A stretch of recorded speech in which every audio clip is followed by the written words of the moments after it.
All right, transmission begins. Secure channel confirmed. This is an urgent intelligence analysis. We're observing a major paradigm shift in the mortal sphere. Specifically, a profound restructuring of what or who humans worship. The implications are, well, they're currently unquantified. We need to get a handle on this. Proceeding with the primary analysis now. So, the subject of this briefing is a reallocation of belief, and you know belief is the very currency of power down there. Our primary intel comes from two key field reports. The first is a cultural artifact. You could call it a narrative allegory, from an operative we know as Gaiman. The second is a much more direct economic and political analysis from an operative designated Zuboff. Before we dive in, we have to accept a fundamental law of this particular universe, which Gaiman articulated perfectly. Power isn't inherent, it's granted. A god's divinity is a direct result of mortal attention. When that attention disappears, so do the gods.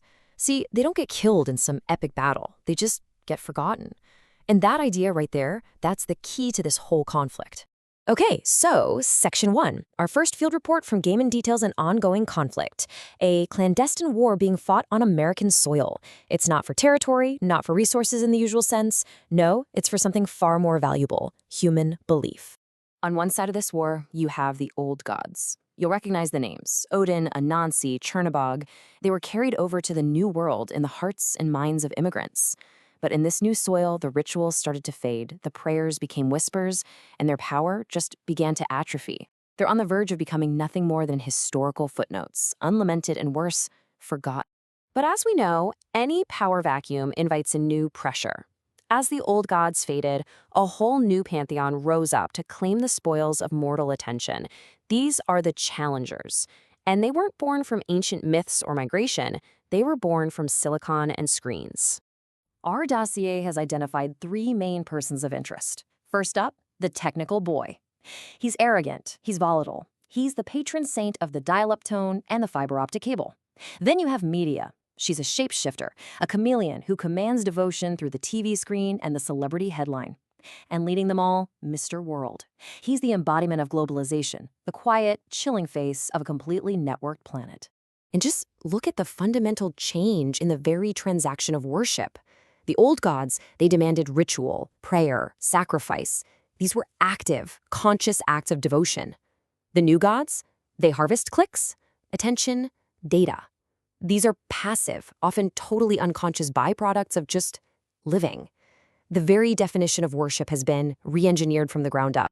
And this brings us to the second and frankly more alarming part of our analysis.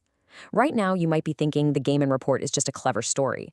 But our second source, Zuboff, well, her analysis suggests we should be reading it as a remarkably accurate field report on a new economic reality.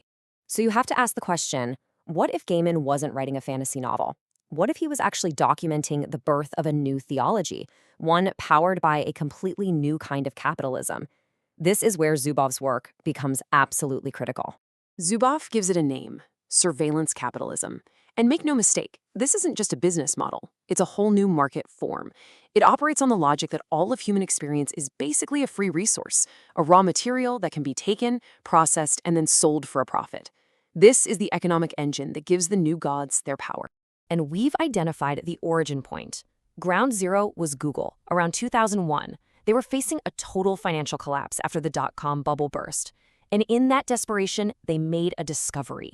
All that extra data users generated, their searches, their clicks, their misspellings, how long they hovered over an ad, what they called data exhaust, they realized it wasn't garbage. It was a signal. It could predict future behavior, and that made it immensely valuable. That discovery basically created a whole new market.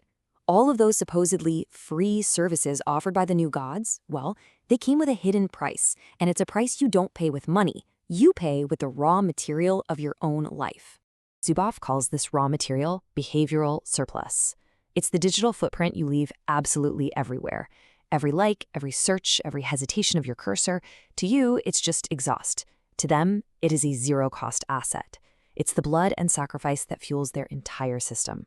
So this is the new ritual. It's automated, and it never, ever stops. You have an experience. That experience is captured and rendered into data. That data is refined into behavioral surplus, which is then used to create products that predict what you'll do next. And those products? They're sold to the highest bidder in what are essentially markets that trade in human futures. And the collection has become rapacious. I mean, it started by just crawling the web, but it quickly moved on to crawling our lives. Your smartphone, your smartwatch, that smart thermostat, your car, they aren't just devices. They are sensor arrays in a vast, planetary-scale data extraction operation. Which brings us to the final, and I think you'll agree, the most disturbing part of this entire transmission. Because the ultimate goal of this system, it's not just to watch and predict. The goal is so much more ambitious than that. As Zuboff puts it, your awareness is a threat to their business model. Why? Because the project isn't observation, it's modification. See, if you know you're being influenced, you might actually resist. The whole system works best when you are completely unaware, when its influence just feels like your own free will. Prediction is only the first step. The true prize is actuation. The real goal is to tune human behavior, to subtly nudge you, prompt you, and herd entire populations toward guaranteed commercial outcomes. It's about making the future certain by controlling the present. Zuboff calls this new form of power instrumentarianism, and it's critical to understand that this is different from 20th century totalitarianism. It doesn't care about your soul, your beliefs, your ideology. It is utterly disinterested in what you think. It's only concerned with what you do. It is an amoral, remote-controlled power that just seeks to tune the human hive for maximum efficiency and profit. And so this leaves us with a final query for consideration. The old gods, for all their wrath and jealousy, they demanded something from your conscious mind, your faith, your belief. The new gods, these immoral instrumentarian forces, they only ask for your behavior, often without your consent or even your knowledge. The question we really have to ask ourselves now is this: which of those is the higher, more terrible price to pay? This concludes transmission #0815.